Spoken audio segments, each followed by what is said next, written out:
just came up a little bit short, but you noticed by that purple jersey, and if you know anything about the ACO or followed us on Stadium, you know that purple jersey means he is serious business, and he's got some championships under his belt as well. So you will see Doug, who is the higher seed at the 3 spot, over Lane, who is coming in at the 5 seed.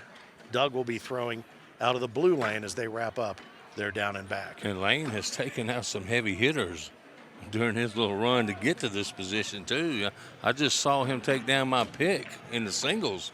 Is Gary that right? Bearpaw. He took sure down did. Gary Bearpaw, and Gary has had himself a really good last few months. He has. And he was one of those players that ultimately was going to be considered by many a contender, and by you, the potential champion for singles here in Vegas. But it turns out that, you know what? Now we're going to see some familiar faces, but against perhaps some non-familiar faces here on center court. Frank Gears tells him to bring it. It's time to get it on, and you will watch every moment of the action here on the Stadium Sports Network and keep track of the score via Scoreholio, which is a great way for you to run any kind of tournament. But obviously, we have found a nice comfort zone with Scoreholio, not with just running the tournament, but an ability for you to keep track of the score. The scoring, as we like to remind you right out of the gate, 3 in the hole, 1 on the board. It's pretty simple, and then it is basically elimination scoring at that point, net scoring, and that's what you post. That's right, and that was a nice bag by Lane Cruse. I thought he had one out of play, and he pulled it back. Parker's going after one. Oh, nice. Nicely done there to pull that bag to the left down with him, and looks like Lane is going to, he did a little tumble dry on that one right there. Took one in, the other one sat up and thought about it and decided to join into the party. Now, as we also like to say, Philip, you can see what's going on with your eyeballs here on the screen. We want to do our best to give you the who, the what, the where, the when, which is right now, and sometimes the why it is what they're doing. You can see what they're doing, and we don't need a telestrator. Sometimes you just need to understand what's going on maybe in somebody's head, and you can start to get a feel as we go through the match, whether they're starting to tense up or maybe get a little bit more relaxed and dialed in. Yeah, and Lane Cruse is riding on the wave of that juniors victory, and he just carried it right on into today. He sure did. Man, I was over there watching a game between him and Matt Gammon, and Matt beat him 21-20. Yeah, and I saw that. Lane had a bag hanging at the end of the round. So, man, what a run he's had. Well, and something I noticed after that, for about 10 minutes, he kind of disappeared for a little while, but his support network here with him is outstanding. He was clearly upset about the loss, but very quickly was able to rebound, and now we find him here on center court in this semifinal in the losers bracket, working his way back up into, I believe, bracket B. So he'll be facing off either against Matt Cummings, who is sitting in the king seat in bracket B, or Riley Grasshopper Brewster, the king seat in bracket A. He told me that second nickname was Rooster, so I don't feel as bad as I did last night. When your last name's Brewster, there's a good chance one of your nicknames is going to be Rooster, so that's not so bad. Last night, maybe it was just you a little bit more, with your prognostication. Yeah. Maybe you're actually a seer. You should set up a booth out here on the strip. Yeah, I'm going to. See if you can't make a little extra scratch. Oh, and Parker thought he had him too right there, and it took Lane's back down. Lane's got a 4-0 lead. Yep, did him a little bit of a favor there, to be sure. I picked Gary Bearpaw, but he didn't make it. But you're going to see his doubles partner, Matt Cummings, who you mentioned a minute ago, is sitting in the king seat. So, and for those who don't know, the king seat is the position that a player achieves where they are the one that has to be taken down in a double dip scenario. They have to be beaten twice if the possibility exists for you to take the championship away from them. So we're looking forward to some great action tonight. We told you that we're going to have singles throughout the course of the evening. Anything else we can squeeze in, we will be thrilled to do so. And there's a bag that Parker picks up 5 to take the lead. Absolutely able to take advantage of that for sure. So 5-4, the lead changes, the first bag changes. And again, for those who maybe just joining us or stumbled across us, why is that first bag important? Because he can control what he does with it. He can block, put some pressure on by going in the hole. So I think those are the 2 viable options. It's all about control of the hole. All right, nice bag there by Lane to kind of take advantage of that open center. I don't know that Doug wanted that bag that far to the left, but he's going to keep those in play. He's okay with it. He can get that bag. Doug started out Tupelo, Mississippi. He's from Smithville, Mississippi. And he shows up over Johnny Box's regional. He's not a very good player, and he'll tell you that. And he went home and he made himself a good player. So he is self-made. I think Lane's going to try to slide in and get the wash right here. Yep. Yes, he does. Smart play. So on net scoring, no blood drawn right there. So 5-4 remains the score. Parker is going to hold on to that first bag and that first bag advantage, if you will. Again, we talk about this a lot. It's not just about getting the bag in the hole, which is ultimately your ability to do that and score more points per frame, if you will, is going to ultimately work to your advantage over the long haul. But it's not always offensive. Sometimes it's laying that bag out in front, as you mentioned, the blocker. Yeah. We'll talk about the different sorts of shots that are made during the game. But that defensive posture and that strategy to make the other person work a little bit harder to get in the hole. And if you can keep them out, that's a good cleanup right there. But if you can keep them out, there's no problem whatsoever with that strategy at all. Left lane open up there. He should take advantage of that in the center, and he does, and he leaves another one. And we're going to talk about the carpet bag right there. That's a carpet bag, and it's not quite as slick as the Vipers that Doug Parker's throwing, and that's why it hangs up on the back like that.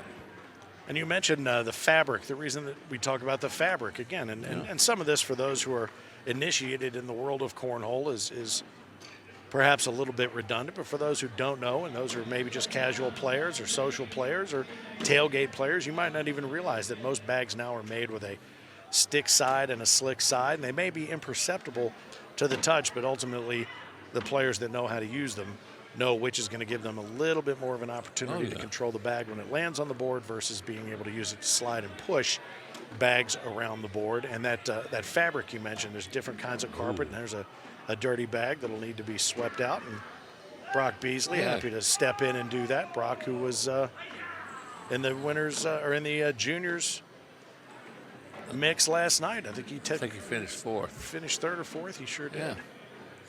Oh, and Parker, and that's a missed opportunity by Parker right there.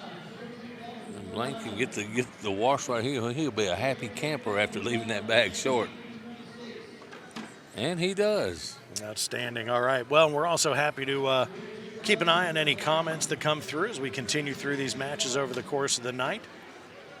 Yeah. Joey Grimes, glad to have you on board. Matt Gammon is working his way through as well. I know Todd Gammon is on, keeping an eye on things, and Luther's shouting out for Parker as well. Yeah, Parker, he is really throwing well right now. And I watched one of his games over there, and he was on fire. I know he took down your man, the businessman. The businessman, yeah, he Randall did. Garrison. He put him in the loser bracket. Right out of there. Oh, and that's the roll bag, and that bag rolled and got around. What do I call that? I don't know. I think that would be the hula hoop bag right there. That was amazing. Good bag. It's a nice bag there to roll that one. Yeah. Push that one in and then kind of sit up. And again, you're seeing a lot of that with the bags hitting the back of the hole and sitting there for a split second and deciding to flop back in. I call that the scuba shot right there. We continue to rename shots as often as we have the opportunity to do. Doug Neal asking when we're going to be establishing a footprint in Chicago. Doug, I would suggest go to AmericanCornhole.com and maybe you establish that footprint right there. Become a certified official, start running tournaments, and we'll look forward to heading your way. We're up north quite a bit. A lot of Michigan, a lot of Wisconsin. A lot of Bob Howell. A lot of Bob Heil. We saw a lot of Bob Heil last night. He and his partner, Lisa Seeley, took the co-ed championship last night. Lisa Seeley's very excited. She had a rough go getting here. There's a nice bag up over top. Boy, that was almost that piggyback shot that the Gammons taught us actually last time we were together, I think in Augusta. I think Parker's bag is going to fall. Yeah. It's hanging on by one of those threads on that bag. The question is, can he split Lane's bags and get one in, get an airmail in there, and pull his bag in and leave? He almost got two of them. Just off the vibration of the bag. So you called it. That was hanging by the proverbial thread, and I think if anybody were to cough on the way down there, that other one might have fallen. That's right. That was a nice shot. Glad to have a handful of you joining in as we continue. Tim, a couple of Tims, and Don and Chris Owens. Hunter Smith's thrilled to be able to listen to the GOAT on a Saturday Paula night. Stevens on there? Paula Stevens. I miss Paula Stevens. Paula Stevens is checking everything out. She's out on the East Coast, up late with us tonight. We joked around a little bit last night, saying we know by this time of the night you've had your dinner. Now, welcome to your desert. That's right. The Las Vegas, Nevada desert. We are out here just a quick copter's throw away from Lake Mead. And we got another lead change. Yes, we do, and it just continues back and forth. Now, we saw a lot of this last night, and we've seen a lot of it on center court here as we've broadcast a lot of these majors on Stadium. We've said it before, we'll say it probably 50 more times tonight. No lead is ever safe, but what we noticed last night, it wasn't even the lead changes, the number of ties that we saw come up through the course of the evening and all the way up. You know, we'd get it 4-4, 8-8, 11-11, 12-12, 17-17, 19-19. It was just one of those nights, wasn't it? But we get it all the time. No lead is safe when Finn and I are on the call. Absolutely not. And we mentioned we have the second best seats in the house because you have the best seats in the house. But we have seen some fantastic matches over the 8 majors that we've had the opportunity to call here on center court, and we look forward to working our way toward Cedar Rapids for our next opportunity, and then we'll be nice, and those 2 bags should be cleaned up very quickly with a hard push. Oh boy, and off the back right there from Lane, so that just gives Doug that easy opportunity to drip one in there. Now he's going to have to make it to minimize the damage. It's going to be a 5 spot right there, so that's going to double up a 12-on-6. Adam Gilbert said he misses the background noise. It's typically provided by the OTT over the top crew. He's I think they were backgrounding earlier. Suggesting maybe somebody get in and yell out the "do the work." And if you know the OTT boys and gals, you absolutely know do the work. They think they're at the beach most of the time. Absolutely. They don't seem to understand that we're indoors. That's right. That sand out there is desert. It is not beach. Yes, that is correct. Oh, man. All right. Well, these guys just built a little bit of a dog pile in front of the hole, but you've seen a couple of really low hard bags that have pushed both bags, whether they wanted them to or not, for both players, right where they want it. And then they tend to skip one off the back or off the side, and that's Parker's going to use his bag on the right there, just like nicely that. Done. Yeah. Splits Lane's bag and goes in up off the side. Oh, how about that? What a shot. And that one's ready to go. I have a feeling if we sit for much longer, it's going to go on its own. Don't you sneeze, Finn. Oh, and there it was. With that airmail, Lane Cruse did a Johnny Thomas and stole 2. Yes, he did. Johnny Thomas, our seniors champion from last night, early on in the broadcast, earned the nickname the Thief. He was stealing a point here, 2 points there. Next thing you know, we've got ourselves a Thief. That was a nice airmail by Lane Cruse. Yeah, it really was. And he don't throw it very high either. No, boy, speaking about not throwing it very high, there's a bag that when you get a little bit of a board creep, sometimes you adjust your distance a little bit. So we'll probably make some adjustments here as these carpets that we refer to as pitch pads, where the bags are sitting. ACO innovation will be that adjusted. bag is not going to hang on. I'll tell you that right now. No, it's not. It it's is hitting the floor right off the front. there. It's touching the floor right now. That's dead. That's a dead bag. That's going to need to be raked. Brock Beasley is our official, unofficial official. Yeah, he's doing a good job. Got those young legs. Yes, he does. He looks like he's at the tiniest Wimbledon of all time. Yep. All right. Oh, boy. That's 3. Went in there and pinballed around and did a little bit of damage before all was said and done. So the 3 spot's going to be picked up there by Lane. Again, Lane coming in the 5 seed. Doug Parker in at the 3 seed, and just like that, we're close to tied once again. So it's always those high seeds we see here. The seeds usually hold true. Seeding is an amazing thing, that is for sure. I'm interested to seeing this Matt Cummings. You know, if you're playing doubles with Gary Bearpaw, and you've gone through one of these brackets, you've got to be a good player. I haven't seen him play. Did get to talk to him a little bit, but we spoke to him earlier this afternoon, and he gave us a little insight as to, well, no shock that Gary is his favorite player. Yeah. But we'll get to some of the other nuggets that he shared with us a little bit later on when we get him on center court. Now, Doug was able to And we have minimize another the damage, but he change. does lose the lead, absolutely, and he loses that lead bag. But as we continue rolling our way through here, the semi and the losers bracket A, Doug Parker, Lane Cruse. Glad to see Lane not wilt after giving up that 5 spot earlier and give Doug that big lead. And he has fought his way back to take the lead.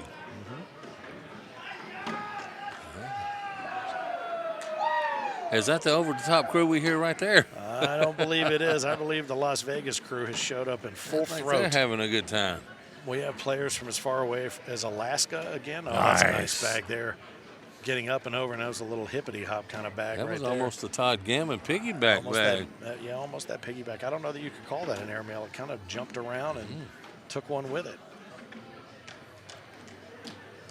Oh, and Doug got exactly what he wanted out of that bag. This should be an easy cleanup right here to take them both, and he gets them. Nicely done. That's going to be a 4 spot. And he's just going to take the lead back. We are inching up. I dig it. I dig it. About like the elevators here at the Westgate. Yeah, absolutely.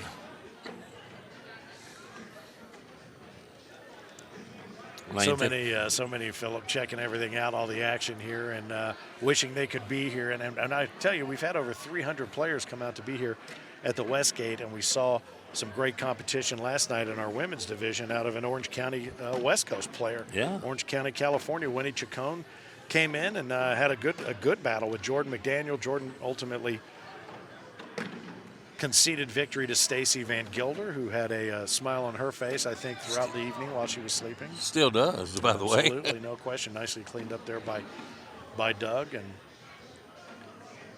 Lane just flips it, grips it, and rips it right down the middle left. But he has left a couple of bags that he doesn't like the look of right there. Let's go. Oh, that bag had to go in. Yes, it did. And that puts Parker at 20. Man, Parker's really turned into a nice player. That was a beautiful flat bag. I think my first time seeing him was one of the earliest Panama City broadcasts we did, Panama City Beach, absolutely. And he won the doubles with Justin Duke.